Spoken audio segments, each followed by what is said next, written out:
What's up, fam? It's June 2nd, and I hope all of you are well. Uh, I took a couple days off to kind of like figure myself out, which is the usual. I come and I post a video, and then next thing you know, I'm sitting down for 3 to 5 days figuring something else out. Evolution is constant, dude. Don't be afraid to grow and don't and embrace change because you never know how fast life changes, right? And of course, consistency is something that I always talk about, and I try to be on here as much as possible. But when you have a lot of reflections and revelations, which is what basically this topic is about, and some of the things that I discovered in this space, learning from spirit, my wife, and be taking that journey into the higher power and higher consciousness, and understanding that you have a higher path. Now everybody's path is different, so I'm not trying to single anybody out in a sense. I just embrace the uniqueness of everyone's path and what they're here to do, whatever that is, and what it looks like right now, and that's why reflection and revelation are really important because, and we'll get into the astrological aspect of it, because these are some of the things that I'm fascinated by, of these realizations that I'm having ever since my wife decided to give me an astrology book that I didn't pick up, and I had to knock the dust off to start figuring this stuff out. Is that every 3 days, 2.5 to 3 days, you go through a cycle of change, not realizing that it's also a time for reflection or revelation. And what I realize and what I've learned so far is that when you get at that 0 degree or closer to that 0 degree, it's because things are getting mixed up and they're about to change, right?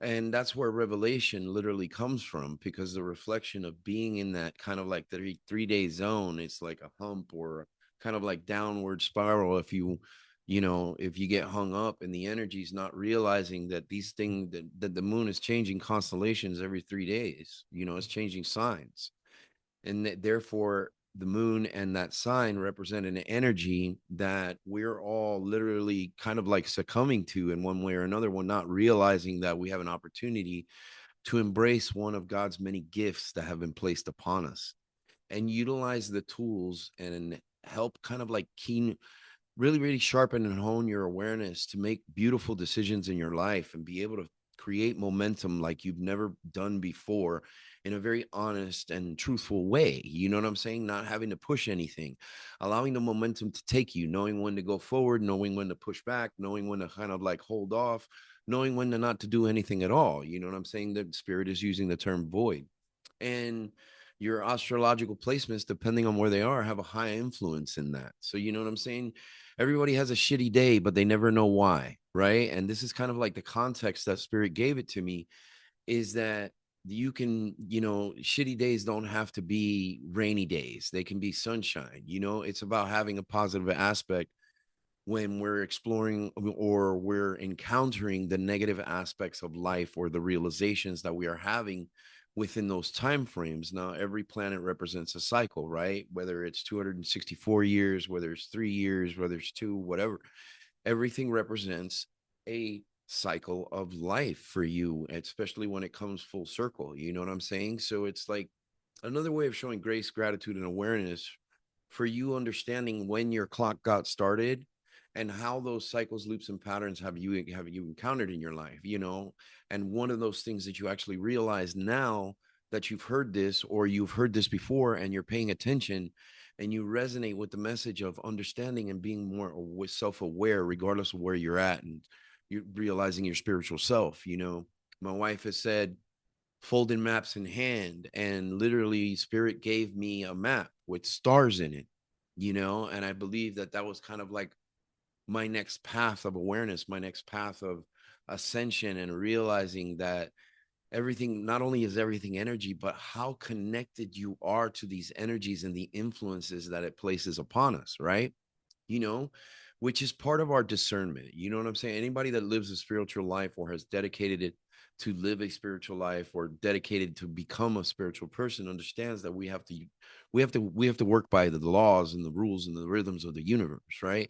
It's not just about human law and about abiding to every physical aspect of human law or physical law here.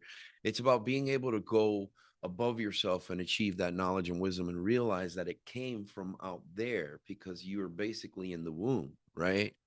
The universe is a womb. I don't make this stuff up, dude. I just know it.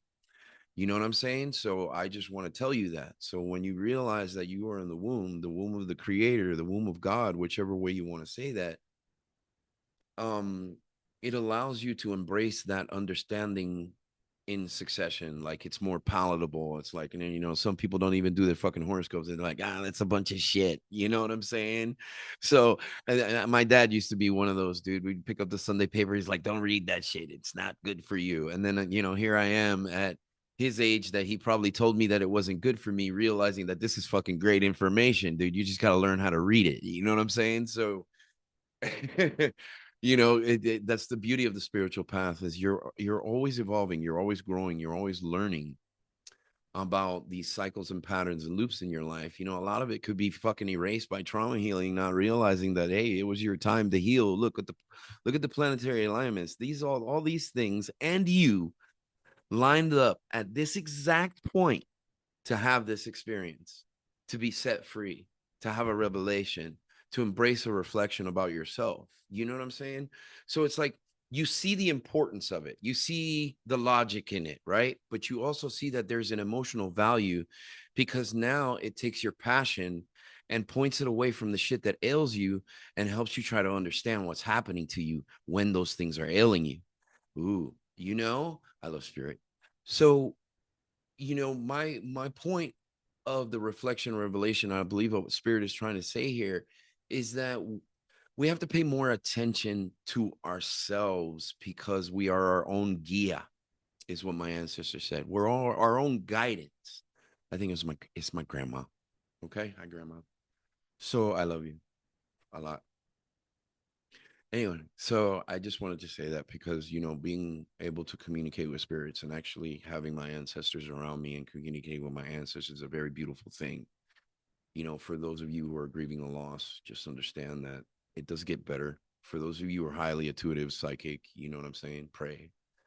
Those things happen for you. It's not every day where we get to have communication with people that have transcended, and it's a beautiful thing that we have the ability to do so. For those of you, I honor you and I embrace you, that share that beautiful service or beautiful gift given to you by the creator, to be able to show people that life on the other side is a little better than you think, if you're pointed in the right direction.